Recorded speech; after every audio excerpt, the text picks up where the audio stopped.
Ahí fue. Pará. Vos tenés que aceptar. Sí, ¿Ah?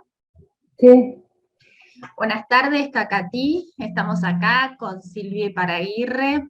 Un placer estar en el encuentro con ustedes. Bienvenida, Silvia. Estamos para gracias. hablar con ella sobre La vida invisible, que es su último libro, que habla sobre todas las lecturas capitales que la construyeron como lectora. Bienvenida, Silvia. Gracias, Ernestina. Muchas gracias. Bueno, a la Feria de Cacatí por invitarme. Tengo una nostalgia terrible de ir a las ferias del interior. Soy del interior y siempre lo he pasado genial en Santa Fe, en Mendoza, en Jujuy, en todos los lugares que me han invitado. Así que, aunque sea de esta manera, me encanta.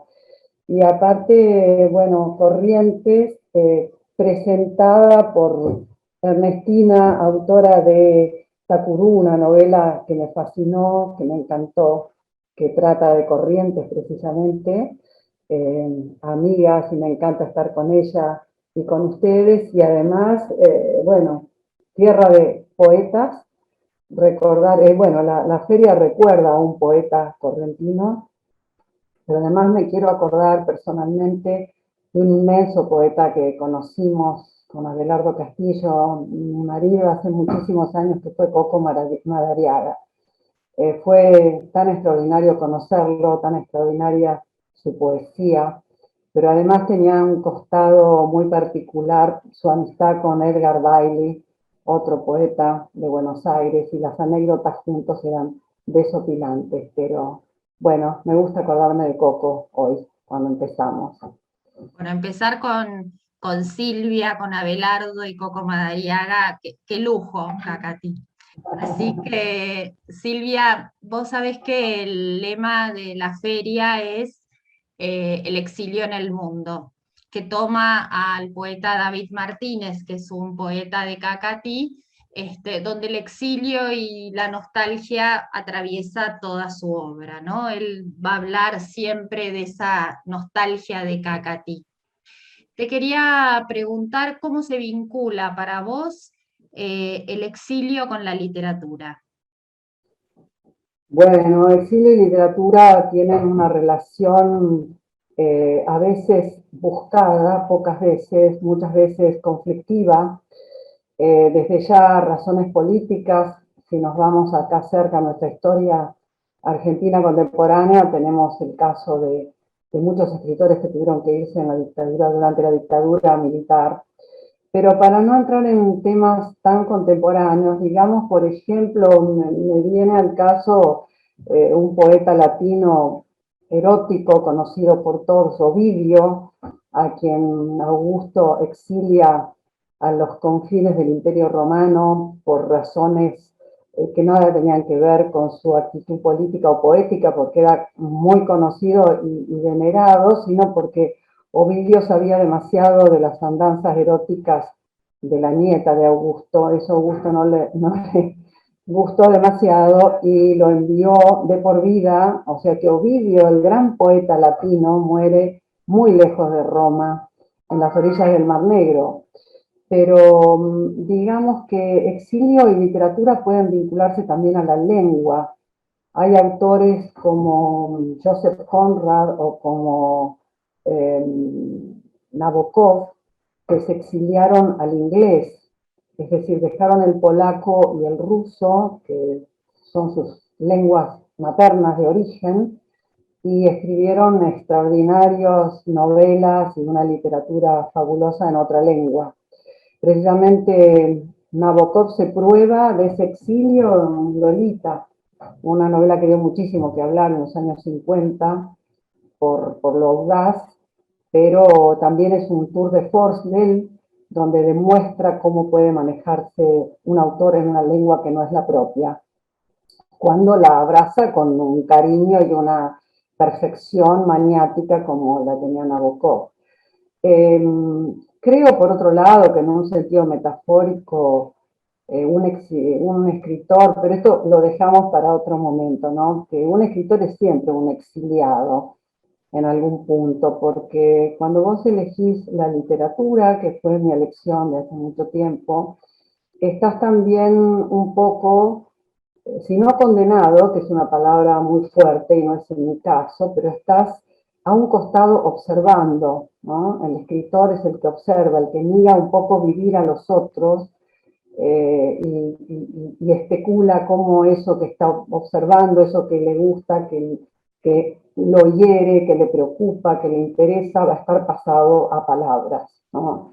Así que también existe para mí, y es muy fuerte, el exilio acá donde yo estoy, por ejemplo, donde vos estás, o sea, un escritor con su pantalla en este momento, cuando yo empecé a escribir en la máquina de teclear, pero ese ámbito, que es profundamente solitario, porque no se puede compartir, aunque tengas la fortuna de tener un compañero en la vida, como fue en mi caso, de tenerlo a Abelardo Castillo, cada uno tenía su mundo particular y que lo hablábamos y comentábamos, pero llega un momento que uno está solo, ¿no? Así que ese también es una forma del exilio de la literatura. Me gustó. Silvia, voy a empezar por uno de los libros que te marcaron, que es Robinson Crusoe. Vos decís que Robinson Crusoe para vos fue como el aprendizaje de la soledad, como constitutivo del ser, y hablas del Robinson de Defoe y después hablas del Robinson de Tournier, que lo retoma, donde hablas cómo es esta experiencia de la vida sin los otros, ¿no? Y hablas de que un poco de, de lo muerto que uno está sin la experiencia de los otros. Yo te pregunto si hoy tuvieras que escribir un Robinson Crusoe. Ya sé que Defoe lo escribe en 1760, 200 años después lo escribe Tournier. Bueno, ¿cómo sería hoy ese vínculo con ese viernes o ese vínculo con la naturaleza si tuvieras que escribir un Robinson hoy en 2021? Bueno, si tuviera que escribir un Robinson sería una Robinson, porque pasaría por mi experiencia personal, desde ya de una vinculación innata con la naturaleza, que la traje puesta, es decir, nadie me la enseñó, aunque después me hice ecologista en un sentido practicante, pero eh, en ese aspecto estaría casi feliz, te diría, en una isla en contacto con la naturaleza. Pero como digo en La vida invisible, si no está el otro, estás muerto. Es decir, si no hay una comunicación, lo que nos define es la vida gregaria, la vida social, y lo que hacemos a lo largo de la vida por los otros, que creo que es lo único que justifica una existencia. A veces digo que la única ética que puedo reconocer es pasar por los años que uno tiene en el mundo sin hacer un daño consciente ni a los otros ni a la naturaleza.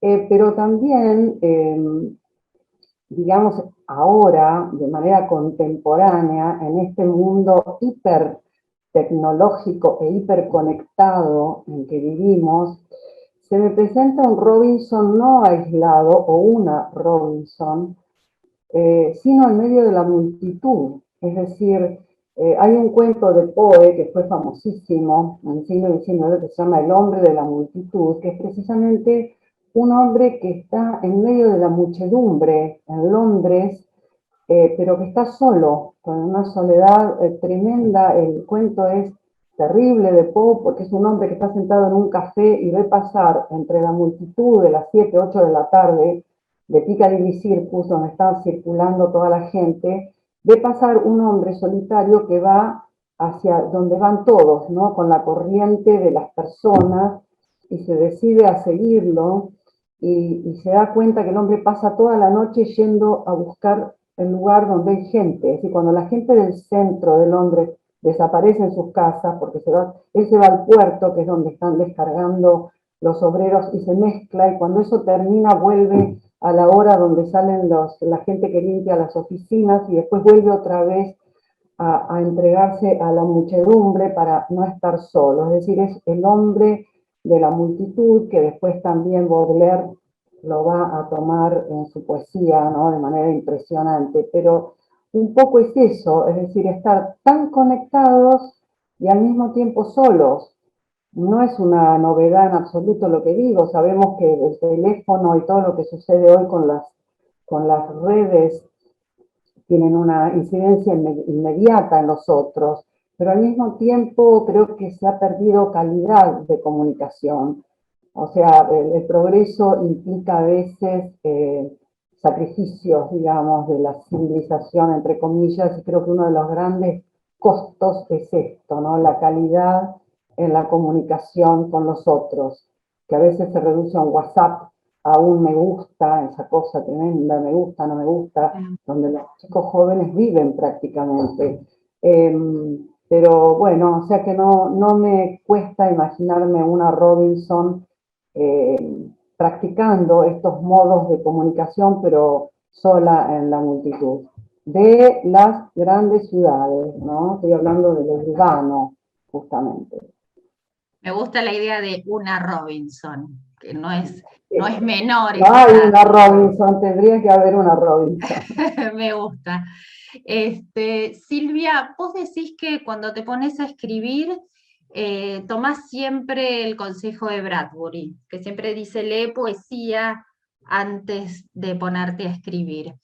¿Qué buscas en la poesía antes de ponerte a escribir? Bueno, primero que tomé ese consejo de mi adorado Bradbury, al que tuve la suerte de conocer en el 78 cuando vino. Uy, yo parezco no sé qué, lo conocí a Madariaga. Son Estoy como poniendo, famosísimos. ¿viste? El DNI así. Eh, sí, pero fue maravilloso conocerlo porque a los 15 años leí un libro, un cuento de Bradbury y para siempre me conquistó. Creo que es un humanista de la ciencia ficción, es una maravilla. Bueno, tomé de él ese consejo. Él tiene una prosa fantástica porque la poesía está diluida en su prosa. Y sí, leo poesía. Y el efecto que me produce la poesía es contradictorio. Por un lado, es el modo en que uno siente que el lenguaje le llega de una manera directa, ¿no? Sin intermediación de nada. Vos sentís la emoción, la soledad, sentís que está en la poesía. Por otro lado, te da la dimensión contradictoria para un prosista de que con esas pocas palabras se puede decir tanto y de manera tan profunda, ¿no? La prosa necesita un desarrollo diferente y a veces con suerte, cuando estás escribiendo prosa tocas, aunque sea la poesía, aunque sea de lejos, ¿no? Pero bueno, es siempre un aprendizaje de la síntesis, de poder dar un sentimiento profundo sin demasiada ampulosidad, yendo al tema, al hueso de la cuestión, ¿no? Y el placer, naturalmente, primero y principal, que da la poesía. Como si te entrara una cierta música en el cuerpo, ¿no? Eso. Con la poesía, tal cual. La música de las palabras, Tal que es cual. una dimensión ineludible del lenguaje y que la tiene la poesía. Silvia, en otra de las partes que me llamó mucho la atención, vos hablas de Ana Karenina. Y tomás una dimensión interesante, quizás poco conocida, que lo toma Levin, que es un poco el alter ego de Tolstoy, y es el vínculo de, digamos, de Levin con la tierra. Lo que te quería preguntar es, porque hablas mucho de eso y de cómo pone en cuestión Ana Karenina el tema de la tierra. La pregunta sería que me desarrolles más esto, cómo toma Tolstoy y cuál es el vínculo con esa tierra y cómo la cuestiona. Bueno, me va a llevar un par de minutos, pero encantada. Es decir, Ana Karenina es una novela de 1100 páginas, respetables 1100 páginas, una de las obras cumbres de Tolstoy junto con Guerra y Paz. Y una de las partes fundamentales de la novela es la relación que tiene Levin, el terrateniente, como su clase, es un conde, o sea que tiene la misma categoría nobiliaria que Tolstoy, es un alter ego, como bien dijiste, y el planteo que hace él acerca de la contradicción de la posesión de la tierra, de esas extensiones gigantescas en el país más grande del mundo, el país que llega desde Europa hasta Japón, o sea, da la vuelta al globo, que en el siglo XIX tenían los terratenientes justamente no solo con la tierra, sino que con los campesinos que trabajaban la tierra. Porque no nos olvidemos que en Rusia hasta 1861 existió el siervo de la gleba, es decir, el esclavo, el que pertenecía al señor en un sentido feudal, que pertenecía al terrateniente. El terrateniente tenía capacidad de vida y muerte sobre sus aldeanos. Siempre digo que en Rusia el 90% de los campesinos fue esa parte invisibilizada de la historia rusa durante 300 años, que es la dinastía Romanov, pero que hasta la Revolución Rusa, anunciada larguísimamente. Y sobre todo, esto no lo traigo del costado, sino que está dentro de toda la literatura rusa del siglo XIX, está el anuncio de este hartazgo, ¿no? de este aguantar sin ningún tipo de salud, ni de muertos de hambre, o sea, con una pobreza que no consideramos, acá no la conocemos, ¿no? Eh, Toda la literatura rusa del siglo XIX está anunciando esto, está mirando a esta parte invisible y la hace visible. De ahí el fervor del pueblo ruso por sus poetas y sus escritores. Aunque eran analfabetos, pero en Rusia se repetía Pushkin de boca en boca de manera oral. Tolstoy, que tenía la gran contradicción de pertenecer a la clase noble por antiquísimas relaciones con su familia, que era de lo más noble de la nobleza rusa, tenía grandes extensiones de tierra y hay un momento a los 50 años que tiene una gran crisis y empieza a darse cuenta de la contradicción de esa relación de gente infamemente miserable con gente de una riqueza monstruosa. Porque la riqueza rusa y la corte rusa no tiene que ver con la idea que nosotros tenemos de la corte europea, sino asiática. O sea, lo que uno dice es una riqueza asiática. Así eran los zares. O sea, no se había tronos de oro, pedrerías, o sea, una cosa de un exceso, ¿no? Como eran excesivos en los castigos y en la censura y demás. Entonces, Tolstoy vuelca todo esto en cómo Levin se da cuenta en la novela, cuando va al campo, de que los campesinos, primero los observa, es un hombre que está un poco ciego todavía, empieza a ver con él que se quiere hacer cargo, sus padres han muerto, tiene que hacerse cargo, él piensa en su hijo futuro, todavía no se ha casado, pero que todo eso va a ser heredado, es la famosa heredad que viene de sus padres, de sus abuelos, se remonta a cientos de años, y es notable porque la primera cosa que te hace ver Tolstoy es como la pereza de los campesinos, ¿no? Y la queja de Levin, que dice que, bueno, que él ha hecho innovaciones en el campo, que lleva un arado metálico y qué sé yo, y que esta gente que lo deja oxidarse, que no lo cuidan. Entonces vos decís, bueno, la verdad, este hombre tiene muy buena intención, pero no se puede hacer nada con estos campesinos. A la vuelta de página, Tolstoy te muestra, como quien no quiere la cosa, que esos campesinos, ancianos, niños y mujeres, durante 3 meses levantan la cosecha con pan y cebolla. Es decir, esa es su dieta cotidiana durante 3 meses. Ahí Levin, vos decís, bueno, caes en la trampa de Tolstoy. Es tan gran escritor que vos vas siguiendo los vaivenes que él implica, que te implica en la conciencia que va tomando Levin de esas cosas. Mientras tanto, Levin ahí se da cuenta que algo está fallando. Por primera vez, un hombre educado en las altísimas clases sociales ve cómo viven esos campesinos que trabajan para otro desde sus tatarabuelos. Entonces él se pregunta, ¿cómo es trabajar para otros sin paga? Porque no se lo pagaban, eran esclavos. Y alcanza a ver la casa de un campesino que ha logrado, después de infinitos esfuerzos, que es el caso, por ejemplo, de los abuelos de Chekhov, juntar el dinero suficiente para pagar la libertad. Entonces él va a una pequeña chacra que tiene un campesino que con un esfuerzo ciclópeo logró independizarse y ve que tiene la huerta trabajada, tiene ovejas, está todo floreciente, lo invitan a tomar un agua fresca con limón y él siente que está todo, es digno, esa casa es digna, ¿no? No es miserable como las hijas de los campesinos. Él dice, claro, porque trabaja para él y para su familia. Es decir, hay algo, no en la propiedad, sino el sentir que el trabajo de la tierra tiene un sentido.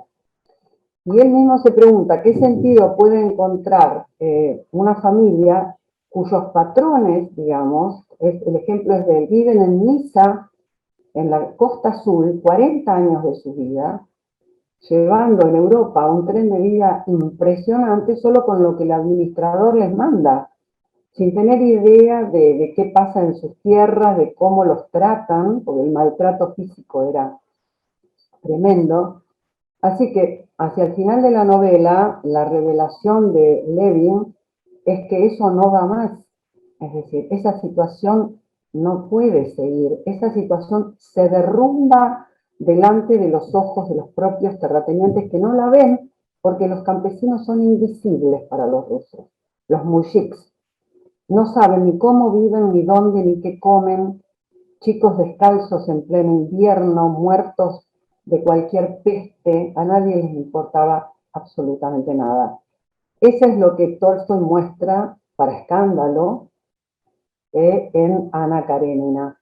Y creo que es una verdadera relación. Estoy haciendo una síntesis, pero terrible, y casi te diría que grotesca, porque tiene una cantidad de matices, porque Levin es un tipo sensible, o sea, él se da cuenta y tiene él una propia relación con la tierra, con su propia tierra. Él quiere esa tierra, quiere que prospere, pero tiene que haber otro modo que prospere, no puede ser con esclavos, con gente esclava que al señor feudal le importa nada.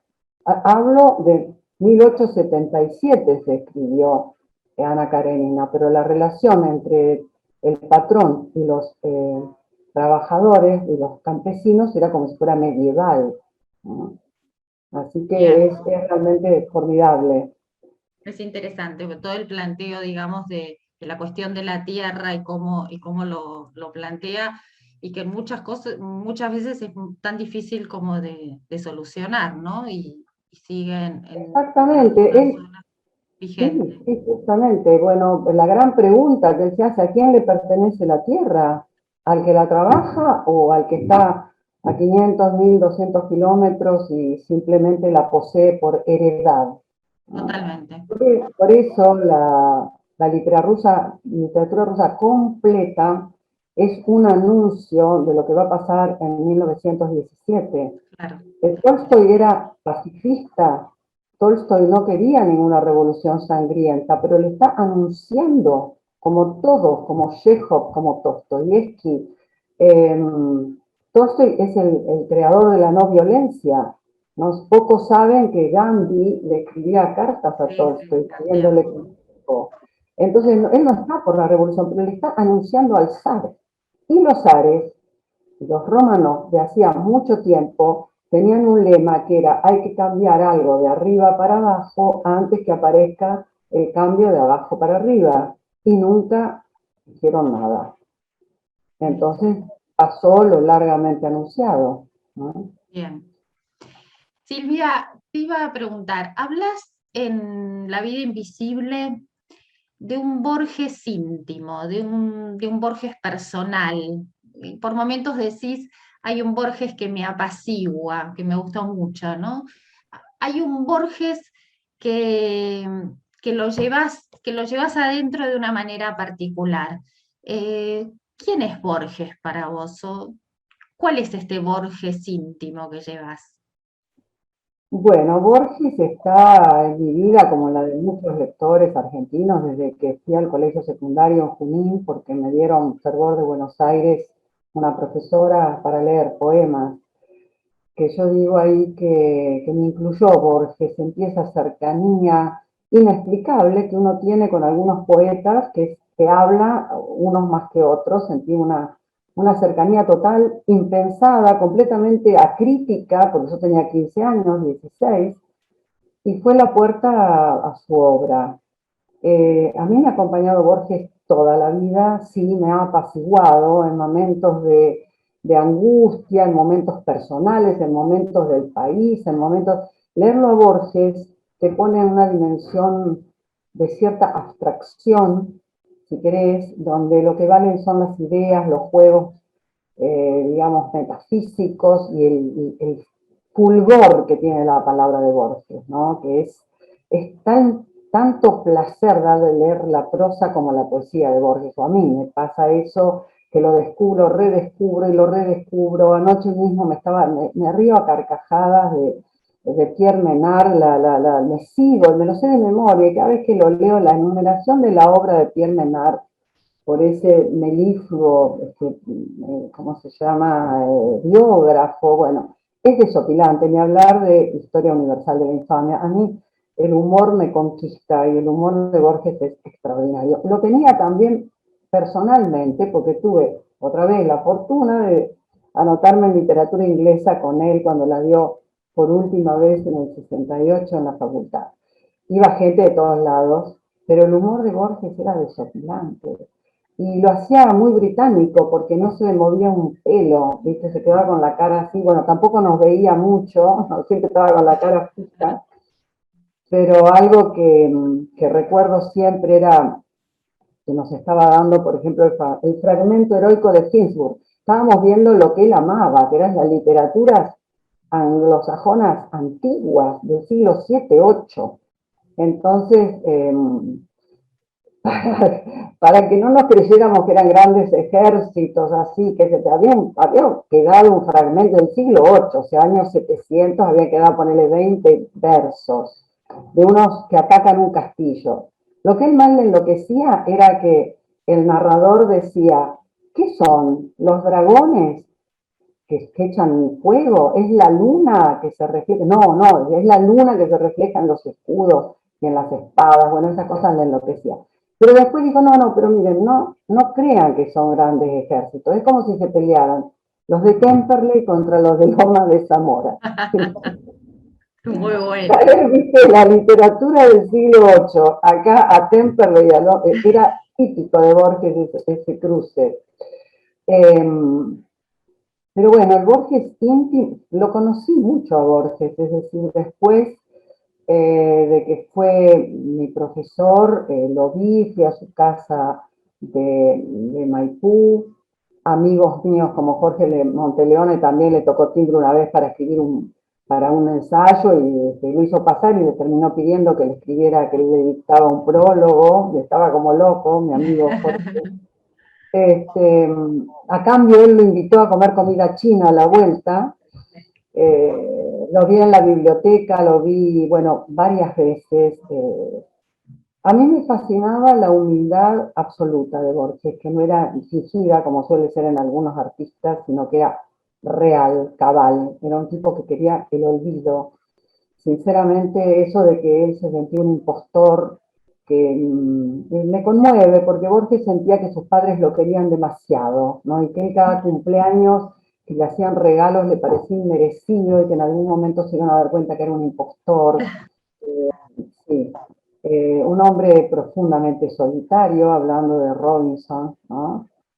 Una de las metáforas, yo creo, de su soledad es un cuento que se llama Para mí, La casa de Asterión, que trata del Minotauro, ¿sí?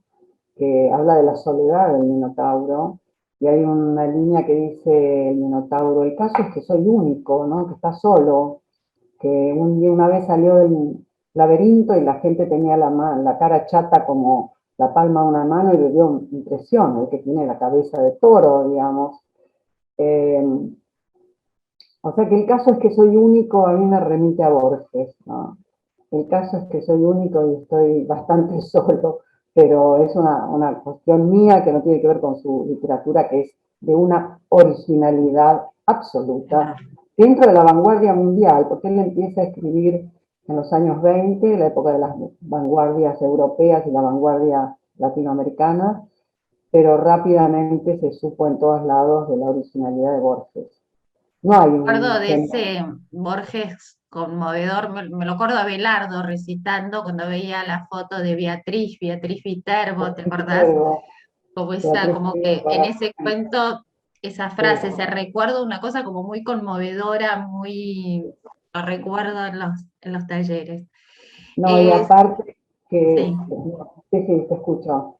no, no, eso, No, pero además que esa parte es poética, Beatriz, Beatriz Viterbo, Beatriz querida para siempre, Beatriz soy yo, soy Borges, es tremendamente conmovedora. Y también otra parte de la LEP que dice que ahora que ella, él había sufrido el desdén, ¿no? De Beatriz Viterbo, es evidente que ella nunca le dio bolilla, nunca, pero una vez muerta ya no hay nadie, entonces él puede dedicarse a esa devoción sin, sin esa respuesta, ¿no? De ella. Extraordinario, la Lef es uno de los cuentos que voy a tomar en esto en el Festival Borges. Pero bueno, mi Borges personal es ese. Es lo que digo yo en La vida invisible, ¿no? En un párrafo, que una vez que un escritor lo tenés tan internalizado, que bueno, con Abelardo era tema constante de hablar de Borges, ¿no? Abelardo a veces discutiendo con Borges, eh, yo siempre de acuerdo con Borges, pero siempre hablando de literatura, ¿no? Pero cuando alguien está, ha sido parte de tu vida, como los Beatles, digamos, haciendo la salvedad necesaria. Cuando yo empecé a ir a fiestas, aparecían los Beatles. O sea, te acompañan toda la vida, no es lo mismo, pero es parecido. Hay actores que envejecieron con uno, que uno los ve en películas desde que empezó. Borges, en un nivel muchísimo más íntimo, porque es literatura que yo continúo leyendo, me acompaña siempre, es decir, aparecen chistes y me aparece una frase de Borges. Aparece anécdotas borgianas de su humor increíble, lapidario, letal, un sarcasmo de terror. Y con Abelardo siempre nos mezclábamos en charlas acerca de tal cuento y tal otro. O sea que cuando pasa eso con un escritor, es que el escritor ya se ha hecho parte de tu actividad mental, no solo a mí. Es decir, en encuentros con escritores amigos o en ferias del libro, o, alguien dice, ¿te acordás cuándo? Y esta anécdota, y todo el mundo habla de Borges, ¿no? convoca Ni qué muchísimo. hablar cuando vas afuera, en Italia, por ejemplo, en la Sapienza, que fui a dar una charla ahí en la universidad, de gente que hablaba español, de la maestría en español, la avidez por Borges es total. Total, total. Tener enfrente a alguien que lo conoció es algo como, sí, es universal. Borges. Ya es hace rato, va. Y hablando del humor, te cito, tengo un anteojo que tiene una sola, Sí, pero sí. veo bien. Vos decís, creo profundamente en el humor, como recurso serio en la escritura de una novela, como anticlímax, como contrapunto de una verdad dolorosa. Es una frase que me encanta y te quería preguntar, sé que estás por sacar una novela, cómo funciona el humor en esta nueva novela. Me gusta esa cosa del humor como anticlímax de una verdad dolorosa. Sí, lo creo ferviente. Por eso me cuesta mucho leer ciertos autores que no tienen sentido del humor. Selene, por ejemplo, el francés, o escritores que no tienen sentido del humor. No quiere decir reírse a carcajadas el humor, por supuesto, sino que tienen una ironía, una vuelta de tuerca. Por eso me gustan mucho los ingleses, Fielding, esta de Meredith, pero Tom Jones, por ejemplo, de Fielding, o Stern, Tristram Shandy. No podés parar de reírte, porque no es un humor directo de la situación, sino que es un humor verbal, y también de relato que te arrastre, y a mí eso me encanta. Yo en cada una de mis novelas ha ocurrido, espero, he intentado, porque me arrastra el humor, como me arrastra la vida cotidiana, es decir, siempre le veo una vuelta, y sobre todo empezando por mí misma, graciosa, ¿no? Una cosa digna de matarse de risa. En muchos aspectos soy ese tipo de persona, de mujer que no tiene mucho buena relación con los aparatos, que tiene distracciones bastante escalofriantes. Bueno, esa es una parte mía que podría ponerse para que la gente se ría en una novela. Pero sí, creo en el humor muchísimo. Y en esta novela última que se llama Antes que desaparezca, está muy servido, te diría, porque es autobiográfica, entre comillas, porque se refiere a cuando vine a estudiar a Buenos Aires, que tenía 18 años y me pusieron un pensionado de monjas, y simultáneamente empecé a ir a filosofía y letras, a la carrera de letras, que era una facultad, pero que era un desquicio, era post-Onganía, es decir, que había muchísima vigilancia, obvio, la dictadura de Onganía, pero el anticlímax de esos dos mundos, sobre todo el de las chicas en el pensionado, muy ingenuas todavía en aquella época, las reuniones que hacen debajo de una mesa cuando las monjas se van a dormir, las preocupaciones que tenían y las cuestiones que sacan a reducir, a ver qué haría cada una de ellas si el novio se quisiera acostar con la madre, como en El Graduado, por ejemplo, que es una película del 68. Es decir, todo eso me da pie porque recuerdo cómo eran. Y tengo gente, incluso en que esas, tengo gente muy joven cercana para darme cuenta que ciertas cosas no pasaron. Desde ya que es otro mundo, desde ya. Pero hay ciertas cuestiones que sobreviven. Así que esta novela me dio pie para el humor y eso me encanta. Espero que les haga gracia a los lectores. Bueno, la vamos a comprar. Antes que desaparezca, ¿cuándo sale, Silvia? En octubre. En octubre. Me encantaría ir a Corrientes a Sí, presentarla. Aprovechar. sí. Vamos, aprovechamos el chivo y Sería vamos en persona si se puede. totalmente. Acá le pedimos a Carlos y a, ¿cómo se dice? Y a Gaby que vayamos a presentar antes que desaparezca Corrientes. Bueno, Silvia, 1.000.000 de gracias. Fue un placer. Gracias a vos. Gracias, Cacatí. Les mandamos un beso acá desde Buenos Aires y la próxima esperamos que sea presencial y que podamos estar allá. Gracias, Cacatí. Un beso para todos. Un beso Gracias. muy Gracias, grande. Ernestina. Un Adiós, beso. gracias, Silvia, un beso. Chao.